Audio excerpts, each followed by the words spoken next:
बलूचिस्तान के शहर सोराब से हमारे गिदरोशिया पॉइंट के नुमाइंदा सिराज अहमद बलोच की रिपोर्ट के मुताबिक एसपी सोराब जनाब अयूब अचकजई ने DSP Nasir Hussain, SHO Abdul Hafeez Mosiani, ASI Khalil Akbar और हेड मुहर्रर मोहम्मद अजीम के हमरा पुलिस थाना सोराब में प्रेस कॉन्फ्रेंस करते हुए बताया कि गुज़श्ता शब सोराब पुलिस और लेविस फोर्स ने नगाड़ के इलाके में खुफिया मालूमात पर मुश्तरका कार्रवाई की।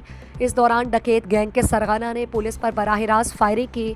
ताहम पुलिस की जवाबी कार्रवाई में एक कारिंदा गिरफ्तार हुआ और उसके कब्जे से कलाशनकोव बिमारोड बरामद किए गए। मजीद कार्रवाई के दौरान कलीदम में सरगना के घर पर छापा मारा गया, जहां से एक अल्टस कार, 2 मोटरसाइकिलें और एक शॉटगन रिपीटर बरामद की गई। तहसील दशकोरान के इलाके मल शाहराई में भी छापा मारा गया, जहां से एक माह कबल कल्लात से चोरीशुदा टावर का सामान बरामद किया गया।